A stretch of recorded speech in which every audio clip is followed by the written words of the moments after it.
Welcome friends, it is our 6-week endometrial ablation update video. It's time, been 6 weeks here. So my ablation was on September 18th. I'm doing really well. What I noticed after 4 weeks, so a month in, the uterine weeping stopped, the fluid that was happening stopped, which is nice, but it did last for a whole week. Very minimal, but it did go on for several weeks, so just be aware of that if you're gonna have this done.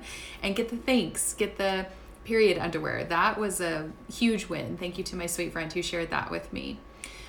Around week 4, what I noticed post-ablation was having some fluctuations in my hormones. I had a period, we went 7 days, and then I had another period that happened. So my hormones were kind of thrown off a little bit. Honestly, my functional medicine doctor said just give this whole process 6 weeks. Don't even judge your periods on how you're doing by then. And I had a lot of really sore breast tenderness, interestingly enough. So I take a bioidentical progesterone, and we tried to stay on that with what I thought was my original cycle. Now, right now where I am in my cycle, I actually think I should be on a period now. I feel like I'm on a period, maybe a little bit more moody, irritable, having a little bit of cramping going on right now. Again, all of my symptoms have been reduced by about 50% since the procedure, so that's a huge win for me. I'm not having any bleeding, and it's kind of up in the air. I wouldn't say I've had an official period since then. I've had 2, but it's been off and the cycle's been off. So we'll see. I'll keep you posted with that, but I am having some cramping. Have my little rice heating pad on today, and I have been using a lot of Clary Calms. This is a great oil for cramps, for helping to support your hormonal balance, an awesome one that I've been using there.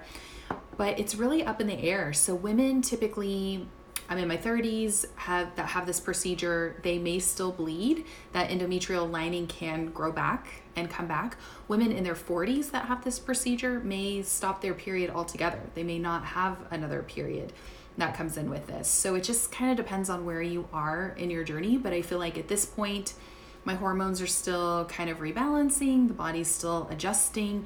But so far, I haven't had any strong, heavy bleeding, nothing like what I had before this procedure. I had very, very heavy bleeding, heavy clotting, and very, very, I would call it severe, painful cramping. Everything's been reduced. Haven't had any severe bleeding, and the cramping has been reduced about 50%. So I'll keep you updated, but that is where I'm at so far, 6 weeks in, and we'll see what happens. I'm kind of preparing that maybe I will have a period, or maybe we'll have some bleeding in Kenya. And I know travel itself can throw off the cycle a little bit with some of that. So preparing, and we'll probably take my period underwear on that trip just to have it on hand.